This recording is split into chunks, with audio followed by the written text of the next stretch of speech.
Welcome to the Time for Littles podcast. I'm Bruce C.E. Fleming, the director of the Eden Schoolhouse Network. Our website is edenschoolhouse.com, and we're connected to the True 316 ministry. This episode, we have Aaron Rusnak with us. And Aaron, how you doing? Pretty good. Thanks, Bruce. How are you doing? No, I'm more than pretty good. So, That's we'll find out why you're just pretty good in a moment. good. We're delighted to spend these moments together with Aaron as we consider how God loves all the littles in our lives. We love to talk about the ways we can help them grow in the Lord and in the wisdom and life skills they will be needing in the years ahead. Now, you have an official title. You are the Kids Ministry Director at Redeemer Church. Is that right? That's correct, Bruce. You got it. So if I was to go to your website, and I did, and I saw listed there nursery, preschool and kindergarten, elementary, 1 through 4, Mhm. what do you have to do with those things? Yeah, well, thanks for checking. So I oversee just the kids ministry from 0 all the way up to 4th grade at Redeemer. And so most of my work is with 1st through 4th graders. But ultimately I do oversee the people that are working with our newborns, our littlest of littles, all the way into our preschool age too. Yeah. How many littles do you have there at Redeemer? That's a great question. Most weeks we're about 40 to 50 or so on a Sunday morning. So, and that is kind of the main part of my job is Sunday mornings and just making it an amazing ministry experience for kids. So when they come to your church, what do parents have to do with their littles? What are the steps? Sure. So just coming in the front door is the first step. Yeah, And then good. ultimately we've got a fun little check-in spot that so we make sure that kids are coming with the right people, leaving with the right people. But once they are kind of in our space, our kids' space, we do some fun kind of free play to start out the day. And then we get into more about just kind of learning about our faith, whether it's through praise and worship, through giving, through just connecting with friends. And then we do have kind of our main Bible lesson each morning as well.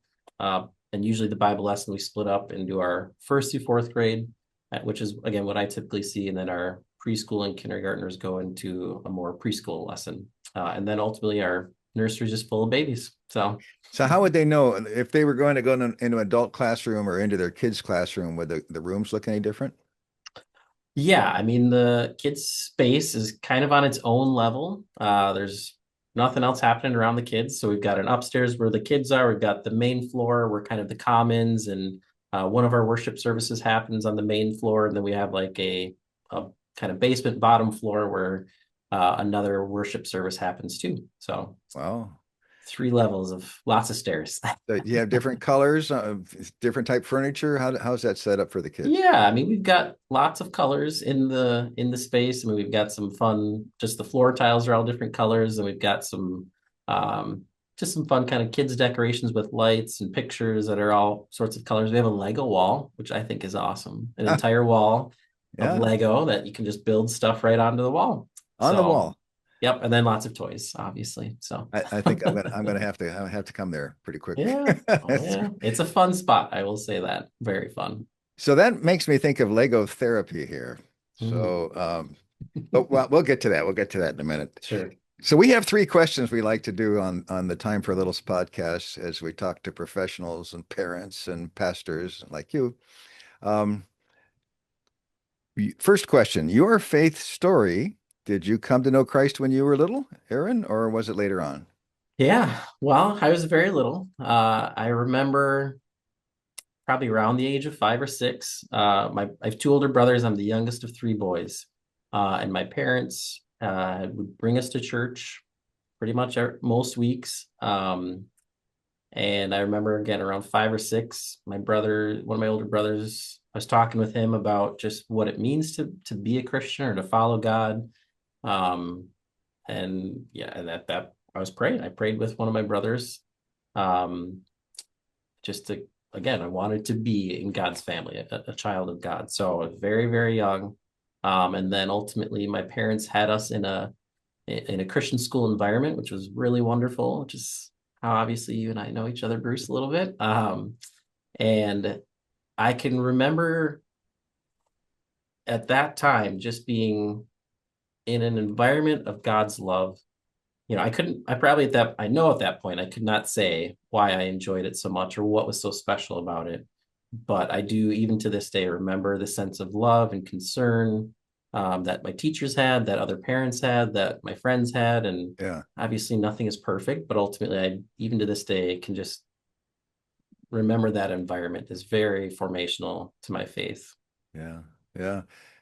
So my kids went to the same school as you did, same church Yep. too. And so when later on Joy and I were involved in putting together Southwest Christian High School, we one of the things we wanted to do is we said, look, when the when the student comes to the classroom, the Holy Spirit and the Mhm. love of Jesus is in that teacher's heart already. Amen. Yep. And the administrators in their hearts and the board members in their hearts and the staff and so that's what you sensed when I think when you went in that, and that was a stone cold building before the school started, and then all of a sudden it's warmed up by Yes. all the great teachers and the staff members and the parents coming in. And one of the things we did for the high school, and I think we might have done this with the school that you were in, was that Mhm. at least one of the parents loved the Lord as well. Mhm. So we had that three-legged stool. We had the parent who was able to love and minister to the child. We had the teacher, and then we Yep. had the church too. Yep. They had a good church that they went to. Lots Yep. of different churches come to the school, but we had all of those all put Mhm. together. Yeah. Yeah. Yeah. And I mean, I definitely again remember I don't know, there's not one particular story in my mind as I think back, but I do remember that environment being so, again, just I didn't know any different. I think that was the funny part Yeah. is as Yeah. I got older Yeah. and went into some other places that were not, as spirit filled as the school that I went to, it was, I could tell the difference. But again, at that age, couldn't pinpoint what it was.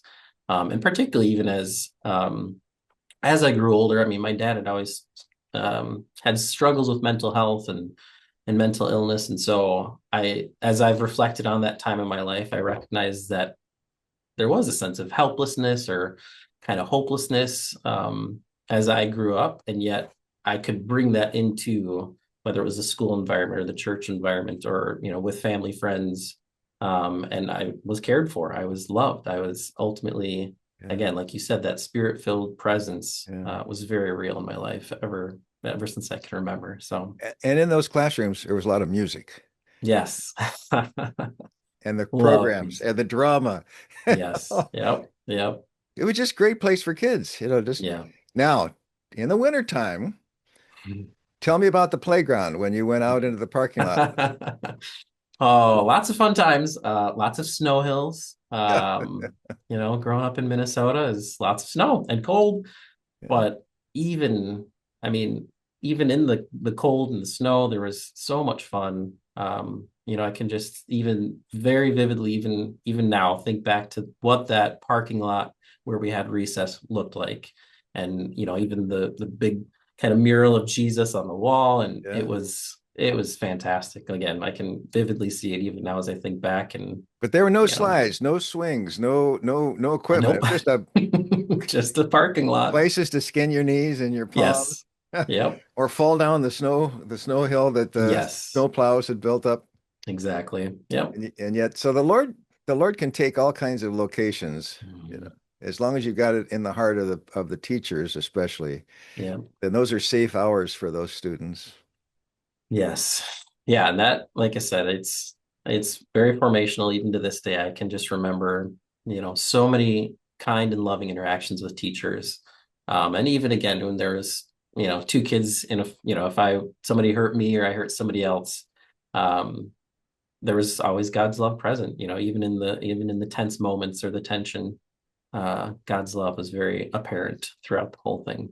So, I have a memory. You can't relate to this I was one of the kids, but I was one of the dads there.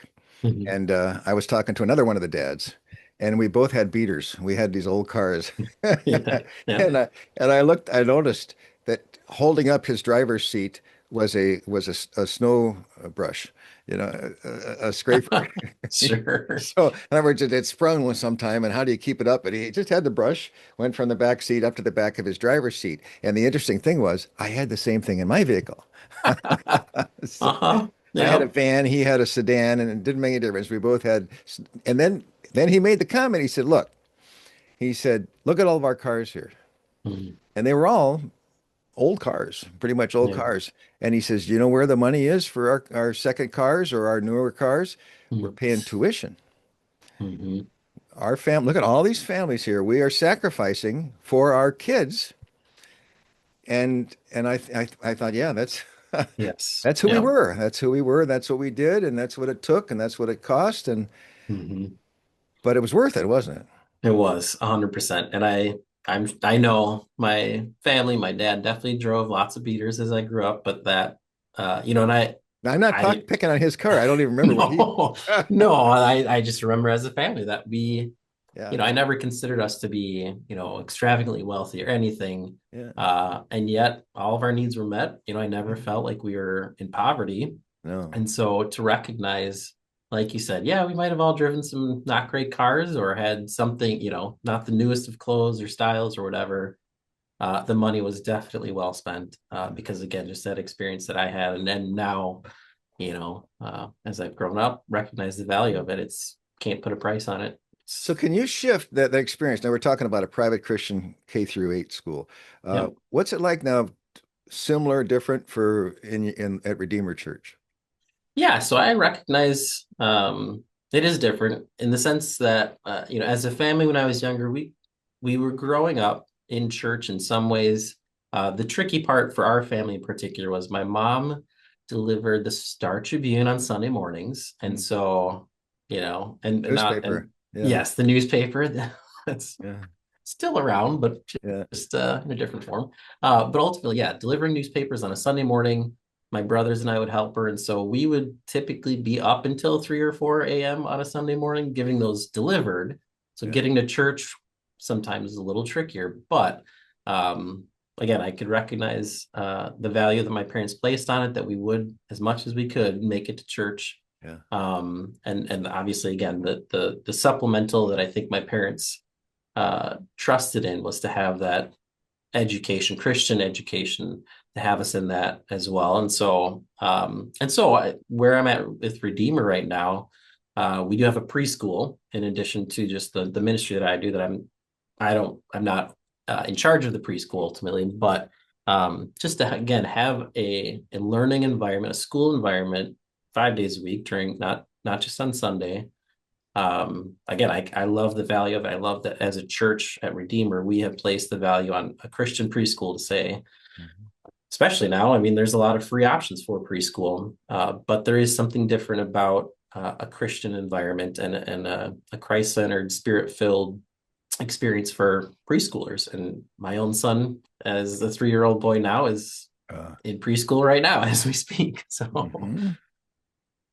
So, but like, what is it that you took from the experience at the private school that you want the kids to get at your church? yeah, yeah, and ultimately, um, as I went through just kind of, growing up as a teenager into my college years, into my, professional training, into being a parent, what really stuck out to me, again, from my childhood experience that I really wanted to make sure was such a big part of Redeemer, right where I'm at now, is again, Christ's love and how that transforms everything. And so, um, so many things that we will do.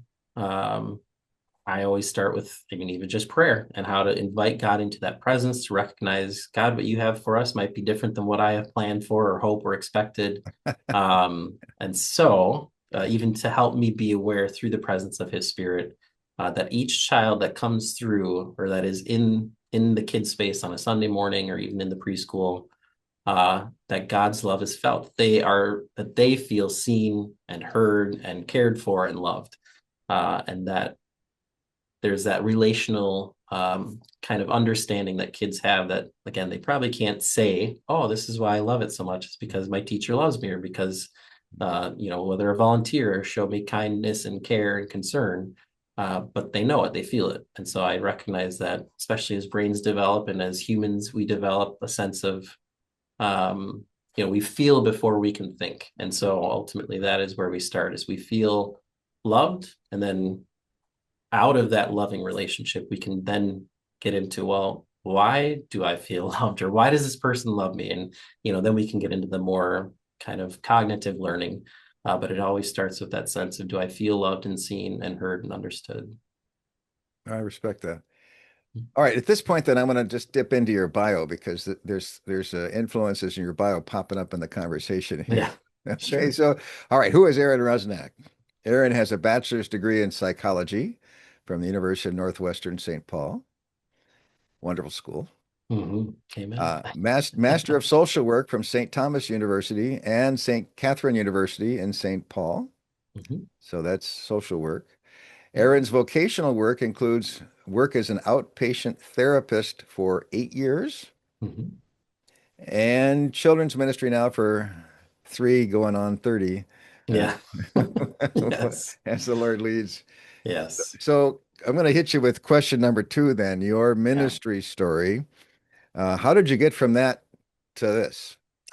Yeah. I mean, it is how do I say this? I can see God's work through it, because being the youngest, I never had any younger siblings. And so interacting with kids that were younger than me, I didn't really do much of. And so That's interesting. as I finished high school and got into my college years, I did not interact with many younger kids. And ultimately, I think what was happening in that time was, I just, without having that interaction, I didn't feel confident or comfortable. I didn't know, like, what do you do with a kid? you know?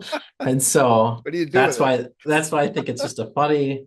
I would have never seen myself in kids ministry if you asked me 15 or 20 years ago what you're going to do with your life. So I think it's, again, I just love how God works in that unexpected ways. But what happened though is where I got to where I am now is, in what did propel me into psychology and ultimately social work was, like I mentioned, just my dad's um, mental health, mental illness that he would struggle with throughout growing up, and that sense Oh, of helplessness. And when I first found kind of the psychology in my college years, and recognizing, oh, this makes sense as to why my dad had these issues or these struggles, or this really connects with me.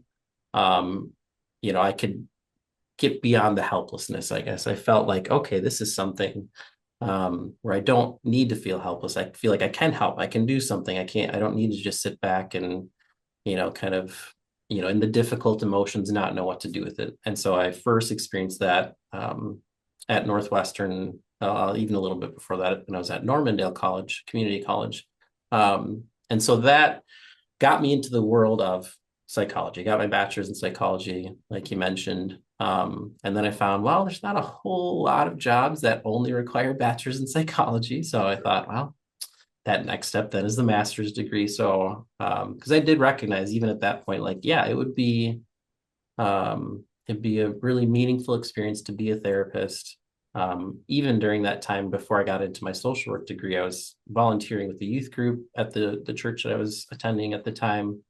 And so working with youth was okay, because I was, at that point, I was in my early 20s or even 19, and close enough to youth to be like, okay, I'm still comfortable in this environment. Whereas, again, working with younger kids, even at that point, felt kind of like, no, I have no idea what to do. So as I went into my social work degree, just getting training on what do you do with kids, and some of the most kind of foundational training for me was play therapy, and to recognize that for kids in particular, play is communication, that is how kids can communicate, particularly with adults, and with each other, is through play.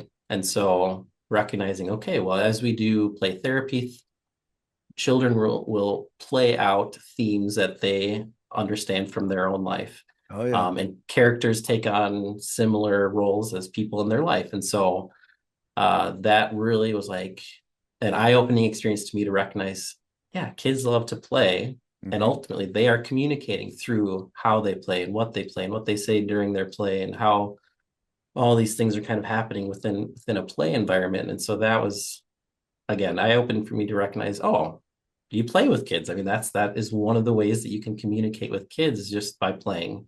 And ultimately, again, I went through some play therapy training, and then would practice that as a therapist with kids that were, younger, 6 or 7 or 8. And then I got much more comfortable just being in a room with a kid You had to and learn not how to feel play.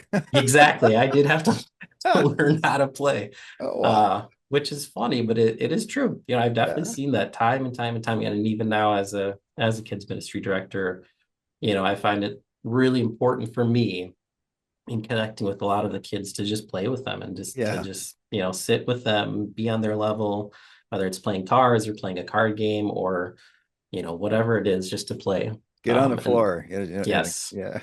absolutely. Got to get on the floor. Yep. Sure. Wow. Huh. Now there's a whole new movement out there. When we came, Joy and I and Christy and then later Mark, when we came Mhm. back from Africa, we asked my mother-in-law where's a good school that they can go to, and we ended up at your school, Yep. and it was wonderful. But then we had to think about where's high school, and there wasn't really one functioning well at that point. So Mhm. there were several others, you know who they were, Mhm. and so prayerfully we started one. We called it Southwest Christian High School. Um, one of the great things about that was that we were able to we were able to model it. And I was looking around. What's it supposed to look like? Well, there were public schools out there, so we modeled it on a public high school. Sure. And we said Southwest Christian High School will, I don't know if I consciously said that, but will look like a public high school. Well, now many years later, we started with 30 kids and 5 staff. Now they have 530 kids and 50 staff, and oh, it looks like a public high school. Mhm. At this point now, and our daughter went there, and that was great, and our son Mhm. went there. Yep. But the issue now is that our granddaughters are elementary age, and we're thinking, yeah, we'd really kind of like a better school for them. So if we do that, let's do what? Do we start Mhm. a public elementary school like we have down in the neighborhood here in South Minneapolis, or what do we do? And I discovered, maybe everybody knows about this, I didn't. There's a thing called micro schools popping up. There's 2 or 3 teachers. They're in South Dakota in the big city, and they say, well, big city for South Dakota, and they say we're gonna go to a strip mall and get a couple of rooms and 2 or 3 grades in this room and 2 or 3 grades in that room, and we're gonna have a wonderful little micro school. And when I first learned about them, there were about 4,000 across the U.S. And when I just last checked, there's 100,000. This is a I agree. huge wave taken off. Mhm. And so as I was thinking about that, if we started a K through 8 school, for example, um, what should it look like? And I thought, well, why don't we just start some micro schools? And where do we put them? Well, on Sunday morning, you've got a wonderful Lego wall in that room, but Yes. do you use that room during the week? Not as much. Not Okay. very much, no. Yeah, so I'm thinking, can't we talk to churches to see if it's possible that we can use a couple of their rooms during the week and put so we call it an Eden Family Schoolhouse in that nice location. We'd have 3 anchor teachers. You got K through 2 and 3 through 5 here, and a third administrative and a teacher that helps out. And you get 12 kids, 12 disciples here, 12 disciples there, Mhm. and they're there with the teacher for a couple of years. They get to know, they get to be known, they get to interact with kids, they get to grow. Grace, Grandma Grace in our family, she went to a one-room schoolhouse in northern Wisconsin, K through 12.